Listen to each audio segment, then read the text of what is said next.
Hello everyone, this is 400 News. I am your host Brandon B. And I am Brandon Serrano. And today we have a special news report on democracy, and we'll take a closer look at 2020 election candidates. We'll go into detail about how to register to vote or participate in the upcoming elections of 2020. First, we'll look at some requirements that are needed in order for you to participate in 2020's election. First off, if you were born in the United States, you have been automatically granted citizenship.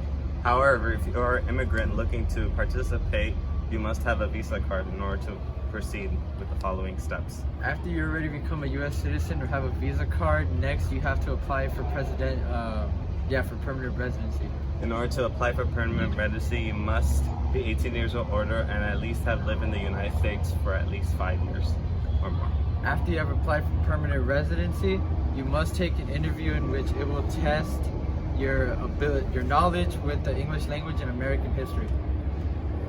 After you have completed these steps, you can officially take part of 2020's election. But what if you don't know who to vote on? Well, fear not, as we will be talking about some 2020 election candidates and what their goals and committees are if they are elected. Today we are looking at candidate Joseph R. Biden Jr., a person who wants to restore America by improving its economic system and to create protection for the low-income industries. Vice president, known for my love affair with Amtrak. Back on Amtrak.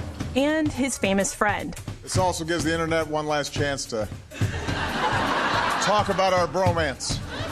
Joe Biden is running for president.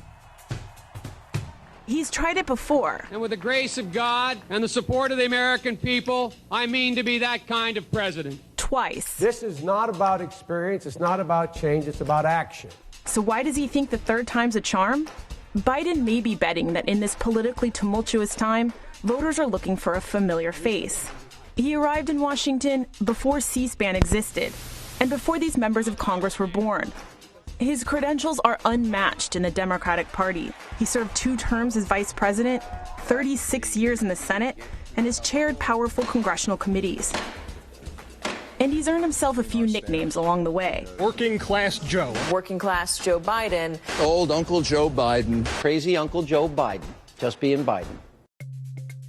So what are Biden's priorities? He's a moderate Democrat and is likely to focus on expanding health care, economic inequality, and rebuilding relationships with allies. The America I see does not wish to turn our back on the world or our allies. We will be back.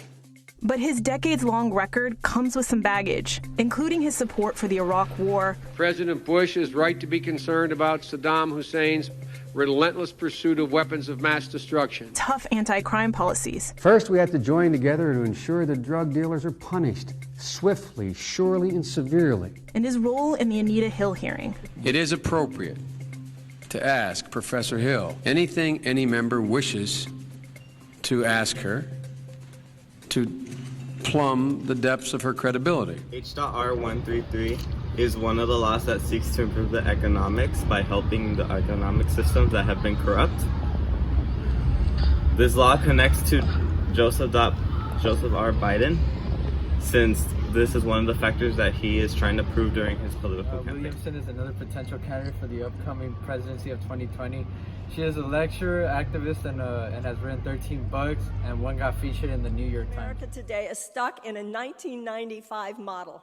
It is stuck in 20th century thinking. Our democracy has stage 4 cancer, and all that the traditional politicians are offering is a topical ointment. We do not plan for peace on this earth. Peace has to do with proactive peace-building measures. If you want peace on this earth, the factors that are the most important have to do with expanded economic opportunities for women and expanded educational opportunities for children, and ameliorating unnecessary human suffering. We should see large groups of desperate people as a national security risk, because desperate people do desperate things. And people living in desperate situations are more vulnerable to prey. They are more vulnerable to ideological capture by genuinely psychotic forces, whether those psychotic forces are a gang here or a terrorist group somewhere else. This kind of thinking, this kind of integrative thinking, where we realize that we have to address the moral issues, the moral issue involved in acquiescing to a sociopathic economic system. If you want to deal with the systemic injustice at the core of our economic system, you don't just need somebody who goes to Washington who knows how Washington works. You need somebody in Washington who knows how a sociopath works. Other generations before us have done big things. Other generations have abolished slavery. Other generations have given women suffrage. Other generations have dismantled segregation and white supremacy in the American South. Let us not forget, we are not the first generation who has had to push back against assaults on our democratic values, push back against unfettered, unethical capitalism, and had to push back against deep human values. Let's just not be the first generation to wimp out and not do the job. We spent $100 billion on education programs for a decade and recently built a program called the Angel Project that thrives people who are homebound with AIDS, and that served 11 billion people. S.1425 is a law that wants to expand and funds for these education programs by providing money and support. Thank you, Brandon Badias. Up next, we have a local resident named Alai, who will talk more about Amy Kohlberg and why people are voting for her. But first, we'll cut into some more information about Amy Kohlberg. Senator Amy Klobuchar is joining the race for President of the United States. Some recent priorities: lowering the cost of prescription drugs, addressing sexual harassment, and protecting online privacy. These companies have to do all they can to protect the information of the people that are part of their platforms. Thank you, Brennan Serrano. Now, as you can see, many of these candidates have different perspectives about their campaign. However, Amy Kohlberg is a woman that wants to help people who have mental health issues. Klobuchar's announcement brought thousands of people to a snowy island in the middle of the Mississippi River. Amy Klobuchar! The three-term U.S. Senator highlighting her modest roots and a promise to put heart back in the heartland.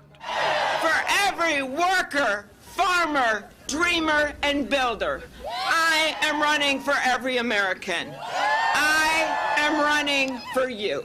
Klobuchar never mentioned President Trump's name, but decried what she called petty and vicious politics and government in a state of chaos. We are tired of the shutdowns and the showdowns, of the gridlock and the grandstanding. Today, on this snowy day on this island, we say, enough is enough. Amy, Amy, Amy. The Snowbashar event had a festive family feel. Many brought their children and their dogs. Bundled up against the weather, some supporters arrived on skis. Not unusual. It's the right way to get here. Easiest in the snow. Driving in the snow is not so fun, but this is fun. And it's a great way to get out on a beautiful Minnesota day. Klobuchar joins the race as the only Midwesterner with a Midwest strategy. Win back Midwest states that voted for President Trump. What makes me unique is I did this announcement speech in the middle of a blizzard. And I think we need people with grit. I have that grit. And it's really important that we hear from all parts of the country and have someone in the White House that has people's back. Law S.99 want to make medicine cheaper so people could affect the medicines that they need. Reporting back to you, Brandon Serrano. Thank you, Alai, for giving us information about Amy Kohlberg. Our last candidate that we would like to talk about is Joe Sestak, a man who is fighting for climate change and to restore America to stop subsiding fossil fuel industries. The latest candidate to enter the Democratic presidential race. Sestak made his announcement on Sunday in a video on his campaign website. We must return to a values-based liberal world order by revitalizing diplomatic engagement that convenes the world for two primary objectives: putting a brake on climate change and putting an end to an illiberal world order's injustices. Law S.523 wants to create an emergency plan for any natural cause disasters, such as public health effects, as well as climate change in case of an emergency. And that's all the time we got today, folks. I have been your host, Brandon Serrano. And I have been your host, Brandon V. Thank you, and hope you have a wonderful day. This is 400 News signing off.